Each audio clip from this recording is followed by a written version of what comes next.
네, 반갑습니다. 생글교육입니다. 좀 특별한 수업을 준비를 했어요. 네, 문학 작품 한 권씩을 좀 자세하게 강독해서 살짝 어려운 작품들 한 번씩 뽀개는 네, 요걸 찍는 이유는 우선은 우리 학생들에게 제 수업을 놓친 학생들에게 좀 더 도움을 주기 위함이고, 두 번째는 또 여러 지점 선생님들 또 수업을 준비하실 때 참고하시는 그런 용도이기도 하고, 또 무엇보다 우리 구독자분들에게 네, 독서의 세계 속에 좀 더 푹 잠기실 수 있는 도움을 드리면 좋겠다라는 생각을 해서 이제 이런 특별한 이 시리즈를 준비하고 있습니다. 데미안 해보고 네, 뭐 반응 좋으시면 뭐 계속 제가 다음 작품 이어서 또 올리고 하겠습니다. 네, 데미안은 저희 학원에서는 중학교 2학년, 3학년 네, 필독으로 10년째 하고 있고요. 여러 출판사 책들을 사용하다가 뭐 다시 민음사로 돌아왔어요. 네, 클래식합니다. 책도 이쁘고. 네, 헤르만 헤세의 여러 작품들이 있는데 사실 대표작은 유리알 요시라는 책이에요. 장편이고요. 데미안보다는 훨씬 두꺼운 책이죠. 그러나 이제 가장 대중에게 많이 알려진, 많이 읽히는 책은 뭐 누가 뭐라 해도 데미안인 것 같습니다. 문제는 이제 데미안이 철학 소설이다 보니까 많은 분들이 여러는 보셨는데 잘 이해는 못했다, 이런 이야기를 이제 많이 듣게 되는 것 같아요. 오늘 첫 시간 그래서 이 이야기 속에 들어가기 전에 제일 먼저 철학 이야기를 복잡하게 하지 않고 철학 잘 모르는 분들도 대충 그런 거구나라고 감잡을 수 있게 뭐 저도 지식이 깊지 않기 때문에 오히려 그런 적절한 도움을 드릴 수 있을 것 같아요. 네, 서양 철학에서 그 한동안 이제 근대 철학은 뭔가 어떻게 인간은 이 그 지식을 알 수 있느냐, 진리를 알 수 있느냐, 어떻게 인간은 그것이 무엇인지 포착하느냐, 이걸 이제 인식론이라고 하는데, 인식론의 문제 속에서 굉장히 오랫동안 엉켜 있었어요. 아마 학창 시절에 들어보셨을 거예요. 경험론, 그죠? 합리론, 관념론, 이제 그런 시리즈들입니다. 쭉 가다가 다시 이제 존재에 대한 질문으로 돌아오게 되는 그 디딤돌이 된 철학자가 있어요. 요즘 서점에 가면은 이제 중년이 꼭 읽어야 되는 철학자로 많이 소개가 되고 있습니다. 쇼펜하우어예요. 쇼펜하우어의 뭐 사상들이 굉장히 복잡한 것 같지만 단순한 줄거리만 얘기 드리면, 이 사람은 이제 생의 의미에 대한 고민을 하기 시작했어요. 그러면서 어느 정도 도달한 결론은 이 자연의 모든 것들이, 또 모든 생명체들이 이 어떤 맹목적인 그 정해진 기계 같은 어떤 메커니즘 속에서 존재하는 것이지, 나는 이런 어떤 의미를 가지고 있어, 내 존재는 이런 의미를 가지고 있어, 그렇지 못하다라는 거예요. 그 중에 이제 인간도 포함된다. 그러니 그 기계적인 의지, 맹목적인 의지를 가지고 산다라는 것은 결국은 무엇이냐면 생은 고통스럽고 의미는 없고 그렇다라는 거죠. 그래서 이 사람이 이제 그 고민했던 내용을 해결하는 과정에서 불교 철학을 많이 연구를 하셨어요. 불교가 고통의 문제에 아주 집요하게 살펴보는 그런 종교이지만 좀 철학적인 요소를 많이 갖고 있죠. 그러다 보니까 이제 불교적 요소를 쇼펜하우어가 많이 참고해서 자신의 이론 속에서, 자신의 사상 속에서 버무려냈습니다. 고통이라는 것에 대한 성찰의 깊이가 있어요. 다만 문제는 뭐냐면 기계적인 존재로서 고통스러운 그 시간을 살아내야 된다면 생의 의미가 없다라는 거죠. 그래서 허무주의로 가버립니다. 네. 그 허무주의를 어떻게 하면 극복할 수 있는가? 이제 이것이 이제 쇼펜하우어의 가장 큰 고민이었어요. 네. 그 부분에서 현대인들이 쇼펜하우어를 또 중년쯤 된 사람들이 읽으면 매우 좋죠. 여기서 쇼펜하우어를 딛고 나오는 철학자가 하나 있으니 그가 바로 니체입니다. 니체. 자, 쇼펜하우어는 그래요. 허무주의라는 것에서 얽혀버렸어요. 니체는 어떻게 반응하냐? 니체는 키워드를 제가 두 가지를 드릴 텐데요. 하나는 아모르 파티예요. 아모르 파티. 그 노래가 생각나신다고요? 따라라따 따라라따. 네, 제가 어디 지나가다 보니까 간판에 아모르 파티라고 써 있더라고요. 그 아모르는 사랑이고 파티는 파티니까 아주 신나는 사랑 파티. 그렇게 아모르 파티를 아시는 분도 상당히 많더라고요. 네, 그게 아니라 파티예요. 파티. 운명. 예, 운명애로의 사랑, 운명에 대한 사랑. 그래서 뭐냐면 존재 의미 없어? 그래도 나는 여기 던져져 있고 나는 살아가고 있고 그 운명이야. 받아들여. 긍정적으로 적극적으로 수용하고 그 운명에 대해서 사랑해라. 주어진 운명을 긍정하고 사랑해라. 이제 이런 것이죠.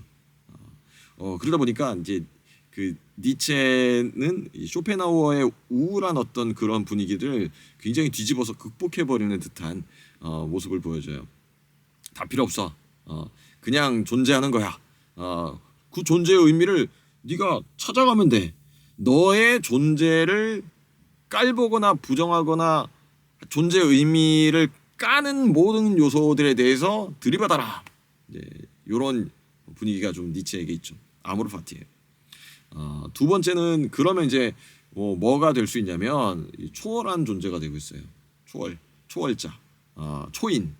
우리는 초인이라고 많이들 번역해 놓은 것 같아요. 위버맨시라는 키워드입니다. 위버맨시. 네, 그 초월한 존재예요. 그 생을 긍정하고 초월하도록 자기의 존재를 살피면서도 허무주의에 빠지지 않게 그러면서도 당당하게 적극적으로 자기의 생의 의미를 찾아가게 하는 것이 니체의 철학입니다. 그래서 청소년 때 니체를 되게 좋아했고 네, 그 제가 개신교 목사인데 니체와 기독교 복음을 이게 조화시키기가 상당히 쉽진 않아요. 근데 요즘 보니까 이런 실존적인 고민들이 있으면 이 설교도 많이 좋아지고 하더라고요. 니체, 네, 아모르 파티, 위버맨시. 왜 이 얘기를 하냐면 그 헤르만 헤세가 철학 소설로서 데미안을 쓰면서 가장 구도로 갖고 올 때 가장 중요하게 여긴 철학이 바로 니체의 철학이에요.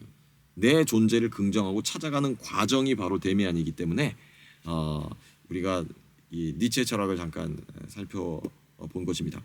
자, 그러니까 인간의 정신이 성장 발전에 가야 되는데 그걸 방해하는 요소들과 맞짱 뜨는 하나하나 도장 깨기 하듯 들어가는 것이 이제 데미안이라는 책이고 니체의 철학이기도 한 거예요. 또 니체 그러면 요 얘기만 하나 드리고 이제 작품 속으로 들어가려고 하는데 많이 알고 계신 것이 그렇죠. 신은 죽었다 이거 아니겠어요? 신은 죽었다. 그 얘기하기 전에 중요한 포인트로 먼저 말씀드려야 될 건 그 기독교를 서양의 기독교를 니체는 노예 철학이라고 규정했었어요. 노예 철학. 내 존재에 대한 탐구를 중세 사람들이 했을까요? 기독교의 그 정통 교리 안에만 그 기독교의 형식 안에만 들어가 있는 사람이라면 내 존재를 별로 고민할 필요가 없어요. 신이 계시고 나는 피조물이고 타력 구원 외부로부터 오는 구원이 필요한 죄인이고 그리고 회심 이후에는 구원받은 백성으로서 그쵸? 예, 하나님을 잘 섬겨야 된다. 이런 구도라는 것이죠. 그러다 보니까 이 중세적인 기독교 신앙을 가진 사람들은 자기 존재에 대한 성찰을 극도로 하지 않았다라는 것이죠. 그런데 문제가 생겼어요. 계몽주의 시대가 되면서 인간은 질문하기 시작합니다. 인간의 이성이라는 요소가 오랜 신앙이라는 요소를 잡아먹기 시작해요. 자, 여기서 그러면 기독교 신앙이라는 것은 이 계몽주의를 끌어안으면서 진화하고 발전해가면서 답을 줄 수 있어야 되는데 그 시대 기독교가 그러지 못했다라는 거예요. 그러다 보니까 니체는 이러한 그 자기 존재를 인간이 탐구하는데 걸림돌이 되고 있는 기독교라는 사상을 노예 철학이다라고 비판했던 것이죠. 그런데 사실 이제 기독교로 들어가면 기독교 신학 안에는 그런 요소들이 없는 건 아니지만 충분히 훨씬 더 거대한 담론에서 이 모든 것들을 극복 가능하게 하는 중요한 이야기들이 이 기독교 복음 안에 너무나 많이 있어요. 사실은 시간이 있으면 그런 부분도 좀 나누고 싶지만 오늘은 좀 그건 쉽지 않은 것 같고 다시 돌아오자면 그래서 니체는 기독교는 노예 철학이다. 그 연장선에서 나온 그 말이 있죠. 신은 죽었다.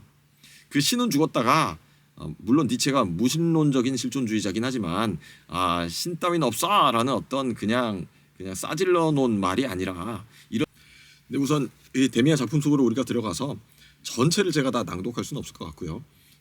진행 방식은 한 챕터를 여러분들이 읽어오셨다는 전제로 그 챕터에 대한 설명을 드리면서 그 다음 챕터를 읽기 위해서 필요한 또 읽게 되셨을 때 좀 만나게 될 장애물들 그런 거 제가 좀 치워드리고 설명 한번 드리고 그 다음에 또 읽어오셨다는 전제로 다음 챕터 설명하고 그런 식으로 진행을 하겠습니다. 저희 생글교육에서 아이들 가르칠 때 주로 사용하는 방식이에요. 하지만 요 서문은 다 읽으려고 그래요. 서문은 굉장히 중요한 내용을 다 담고 있습니다. 그러니까 그 실존주의 철학의 가장 중요한 개념들은 지금 여기 서문에 다 들어있다고 생각하시면 돼요. 더군다나 작가가 작품 속에 있는 문장 하나를 갖고 와서 9페이지를 열어보시면 아예 그거를 그 상단에 박아놓고 시작하고 있어요. 네, 내 속에서 솟아나오려는 것 바로 그것을 나는 살아보려고 했다. 그러기가 왜 그토록 어려웠을까? 그렇죠. 내 존재의 의미를 탐구하는 주체는 나 자신이에요. 외부에서 알려주지 않아요. 내가 나를 탐구하는 주인으로서 가져가는 것이 이 니체 철학의 가장 중요한 부분이겠습니다. 죄송합니다. 내 이야기를 하려면 훨씬 앞에서부터 시작해야 한다. 할 수만 있다면 훨씬 더 이전 내 유년의 맨 처음까지 또 아득한 나의 근원까지 거슬러 올라가야 하리라. 근원이죠. 존재예요. 작가들은 소설을 쓸 때 자기들이 하느님이라도 되듯 그 누군가의 인생사를 훤히 내려다보고 파악하여 하느님이 몸소 이야기하듯 아무 거리낌 없이 자신이 어디서나 핵심을 짚어낼 수 있느냐 굴곤한다. 나는 그럴 수 없다. 작가들이 그래서는 안 되듯이 그리고 내게는 내 이야기가 어떤 작가에게든 그의 이야기가 중요한 것 이상으로 중요하다. 나 자신의 이야기이기 때문이다. 헤르만 헤세는 굉장히 자전적 요소를 많이 사용하는 작가예요.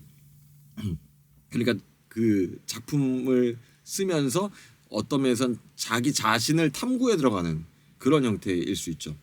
우리 저 한강 작가도 되게 유사한 부분이 있습니다. 어떤 질문을 가지고 그 질문에 대한 답을 찾아가는 과정에서 글을 쓰는 거예요. 그 다음에 다 완성이 될 때는 어느 정도의 답은 찾아졌고 다른 질문이 이어지죠. 네, 그래서 작가 자신의 이야기를 하는 그러니까 찐 작가죠. 네. 또한 그것은 한 인간의 이야기, 즉 어떤 가공의 인물, 있을 수 있는 인물, 이상적인 인물, 어떻든 존재하지 않는 인물이 아니라 현실적이고 일회적인 살아있는 인간의 이야기이기 때문이다. 아무튼 현실적으로 살아있는 인간이란 무엇인지 지금은 그 어느 때보다도 더 혼미해져 버렸다. 하나하나가 자연의 단 한 번의 소중한 시도인 사람을 우주의 나 하나 지금 여기 단회적으로 존재합니다. 요 실존주의에 의해서 되게 중요한 요소예요. 나라는 존재, 우주의 유일합니다. 그런데 어떻게 됩니까? 자연의 단 한 번의 소중한 시도인 사람을 무더기로 쏘아 죽이기도 한다. 이 소설을 쓰는 시점에서 헤르만 헤세가 무엇을 말하고 싶은 것이냐면 이게 지금 1차 대전 진행 중이에요. 그래서 집단, 조국 이런 가치를 위해서 우르르 쫓아나간 그 젊은이들이 안타까운 것이죠. 그래서 그들에 대한 안타까운 마음을 가지고 지금 집단이 아니라 외부로부터 주어진 그런 어떤 가치가 아니라 내 속에서 나오는 나만의 가치, 나만의 존재를 찾아야 한다라는 이야기를 하고 싶은 거예요. 네, 그러니까 실존주의 관점에서 보면 진짜 전쟁은 악마적인 일입니다. 만약 우리가 이제 더 이상 단 한 번 살 수 있을 뿐인 소중한 목숨이 아니라면 우리 하나하나를 총알 하나로 정말로 완전히 세상에서 없애버릴 수 있다면 이런저런 이야기를 쓰는 것도 아무런 의미가 없으리라. 그러나 한 사람 한 사람은 그저 그 자신일 뿐만 아니라 일회적이고 아주 특별하고 어떤 경우에도 중요하며 주목할 만한 존재이다. 세상의 여러 현상이 그곳에서 오직 한 번 서로 교차되며 다시 반복되는 일이 없는 하나의 점이다. 한 사람 한 사람의 이야기가 중요하고 영원하고 신성하다. 그래서 한 사람 한 사람은 어쨌든 살아가면서 자연의 뜻을 실현하고 있다는 점에서 경이로우며 충분히 주목할 만한 존재이다. 누구 속에서든 정신은 형상이 되고 누구 속에서든 피조물이 괴로워하고 있으며 누구 속에서든 한 구세주가 십자가에 매달려 있다. 한 사람 한 사람이 유일한 존재고 절대적인 존재라는 것입니다. 사람이 무엇인지 아는 사람은 이제 별로 없다. 많은 사람들이 그것을 느끼기는 한다. 그리고 느끼는 만큼 수월하게 죽어간다. 나도 이 이야기를 다 쓰고 나면 좀 더 수월하게 죽게 될 것이다. 나 자신을 학식이 풍부한 사람이라고는 감히 부를 수 없다. 나는 끊임없이 무언가를 찾는 구도자였으며 아직도 그렇다.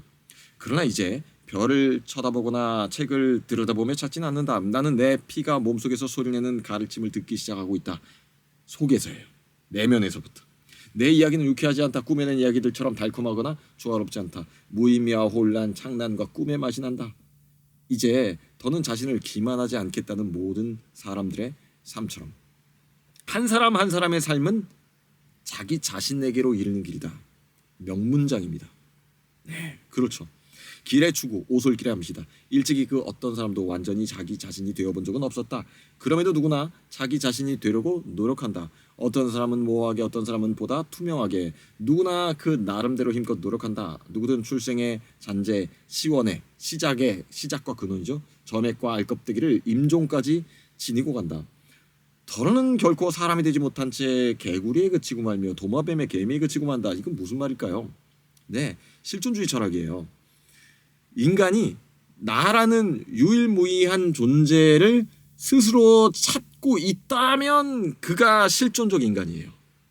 만약에 내가 나의 존재의 의미를 찾으려고 하지 않고 좀 속된 말로 밥만 먹고 똥만 싸면서 그냥 산다. 그건 아직은 인간 실존적 관점에서 인간은 아니에요.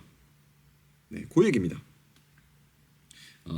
그래서 그리고 더러는 위는 사람이고 아래는 물고기인 채로 남는 경우도 있다. 그러니까 완성되지 못한 상태죠. 그러나 모든 사람은 인간이 되기를 기원하며 자연이 던진 돌이다. 그리고 사람은 모두 유래가 같다. 어머니가 같다. 우리 모두는 같은 협곡에서 나온다. 똑같이 심연으로부터 비롯된 시도이며 투척이지만 각자가 자기 나름의 목표를 향하여 노력한다. 우리가 서로를 이해할 수는 있다. 그러나 그 풀이를 알 수 있는 건 누구나 자기 자신뿐이다. 네, 그렇습니다. 내가 나의 존재를 찾는 것, 내가 주체가 되는 것, 그래서 내 존재의 생의 의미를 찾아가는 것. 네, 그것을 위해서 우리의 정신은 계속해서 성장해 가야만 하는 것이고, 또 정신이 성장해 간다는 건 나에 대한 의미가 더 명확해지기 시작한다라는 얘기겠죠. 그러니까 실존주의적인 자아 탐구, 그것이 이 책의 주제가 되겠습니다. 네, 철학 소설이에요. 그러니까 스토리 가지고 따라가면 안 되고, 나 심지어는 그런 사람도 봤어요. 데미안에는 동성애 코드가 있다. 주인공 싱클레어와 데미안이 남자애들인데 게이 같다. 완전 생글 다니세요. 문학을 읽는 법을 좀 배우셔야 돼. 그런 이 일부분에 박혀 있으면 안 되고, 무엇보다 줄거리 자체가 그렇게 중요하지 않아요. 중요한 건 뭐냐? 주인공의 정신이 어떻게 발전해 가기 시작하고 발전해 가는가예요. 자, 그래서 1장 제 1장 제목이 두세 개인데, 네, 그 이야기를 여러분 읽으셔야 될 테니까 그 읽기 전에 한번 포인트만 말씀드리고요. 그 다음에 두 번째 강의는 읽어오셨다는 전제를 가지고 1장에 대한 설명을 할게요. 아까 말씀드린 것처럼. 네, 1장의 두세 개는요, 이원론이에요. 선과 악의 이원론입니다. 그런데 이 선과 악의 이원론이라는 것은 외부에서 주어져 있는 거예요. 인간의 정신이 발전하지 못하게 된 가장 중요한 장애물이 바로 그 이원론이다라는 것입니다. 첫 번째는 유년기 시절까지 부모가 주입해준 이원론이에요. 이게 올바른 거야, 이건 틀린 거야, 이렇게 해야 돼, 이건 하면 안 돼. 선과 악이에요. 선과 악. 부모가 설계해준 선과 악이에요. 그러니 이것은 그 설계자에 대한 권위가 깨지지 않는 이상은 바뀌지 않아요. 그런데 이 이원론의 극복이 왜 중요하냐면, 이원론으로 나를 보면 내가 나라는 존재 전체를 있는 그대로 수용하지 못하게 돼요. 자기 존재에 긍정이 안 되는 거예요. 그래서 이원론의 극복이 먼저입니다. 근데 서양에서는, 서양적인 멘탈리티에서는 하나 더 있죠. 이원론의 근거가 될 수 있는 것. 그래요. 기독교예요. 기독교. 자, 그렇기 때문에 기독교라는 그 전통적 이해에서의 이원론을 또 어떻게 해야 되는 거냐? 깨트려야 되는 거예요. 자, 그 이원론을 알려주고, 이원론에 사로잡힌 사람의 정신 상태가 얼마나 어린아이 같을 수밖에 없는지, 그리고 이것을 깨기 위해서 이 이원론의 근거가 되는 외부의 근거가 되는 부모의 권위와 이 종교라는 권위를 깨뜨리기 시작하는 이야기가 제 1장, 2장, 3장에 걸쳐서 나옵니다.